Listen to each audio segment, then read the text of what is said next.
The most dangerous thing right now is the Taliban put in roadside bombs or improvised explosive devices along with victim-operated pressure plates, which victims step on it and they go off. Pretty much that is our main concern now, since the Taliban is either gone, but we believe that they're hiding and observing us. A week ago, 4,000 U.S. troops moved into Helmand Province in southern Afghanistan to stomp out the Taliban influence there. Here with us now to explain the situation, Emmy-nominated journalist who's covered Pakistan and Afghanistan for more than a decade, Gretchen Peters. She's author of the new book, Seeds of Terror, How Heroin is Bankrolling the Taliban and Al-Qaeda. And you know, Gretchen, we have a very complex way of getting authors on our show. You got on our show because I was walking through an airport and I saw your book. And I said, the timeliness of this could not be better. We're launching this operation basically because what you've written in your book. Explain how the heroin trade is bankrolling Al-Qaeda and the Taliban. Well, most of us, when we think of the Taliban, think of these bearded warriors living in a cave somewhere wearing a turban, holy warriors fighting for Islam.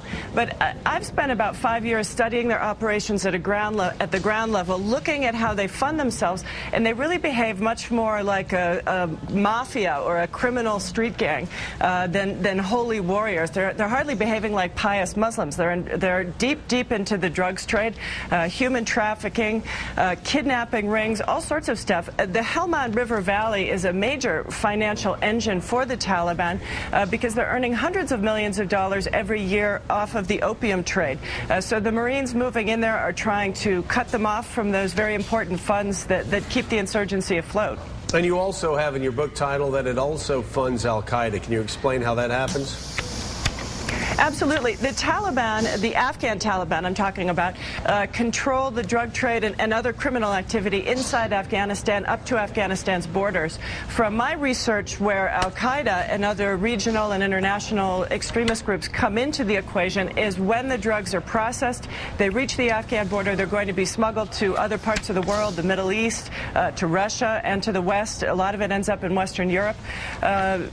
So this is where you actually stand to profit the most. There's a lot of evidence that Al-Qaeda operatives are helping protect drug shipments as they make their way towards the West. Time Magazine's Rick Stingle. Rick. Gretchen, actually, we have a story about Stan McChrystal and what's going on in Afghanistan in the magazine this week. And part of his counterinsurgency program is to try to get the farmers in Helmand Province and elsewhere in Afghanistan to convert from growing poppies to some other kind of agricultural product. The problem with that seems to me to be that you make so much more money from poppies than from anything else that you could possibly grow. Michael Dukakis endive strategy may not work. How could you actually make that transition and change the way the culture works in that regard? Well, I think it's going to be a very, very long and difficult process to shift the farmers off of poppy. However, what we're seeing in the northern parts of Afghanistan is that people are shifting away from growing poppy because there's so many poppy fields now that it's so widespread that the price is actually dropping, and people are shifting to growing wheat or pomegranates or other crops because the price is dropping.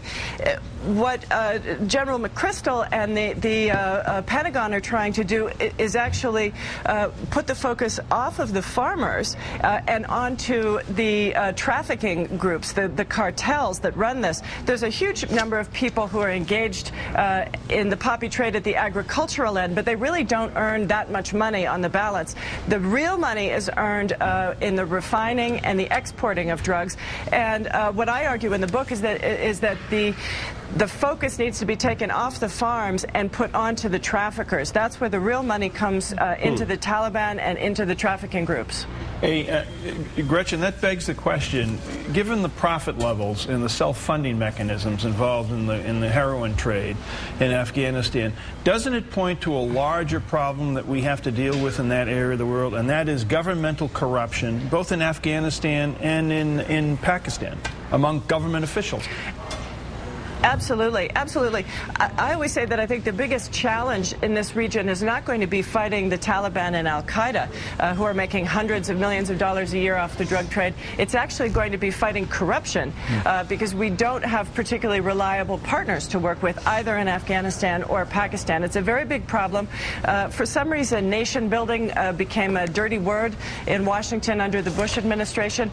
I believe the only exit strategy for Afghanistan and Pakistan is to try and help foster the development of better governance, of rule of law. These areas where the Marines, for example, are moving into in Helmand have literally not been governed in decades. They've just been allowed to drift, and we're seeing the result of that. Lawless, ungoverned spaces are magnets for extremists, for criminal gangs, and that's exactly what we're seeing in the border areas between Afghanistan and Pakistan. But it's a tough neighborhood. I'm not suggesting this will be easy. All right. Hey, Gretchen, thank you for being with us. Very timely book. We appreciate it.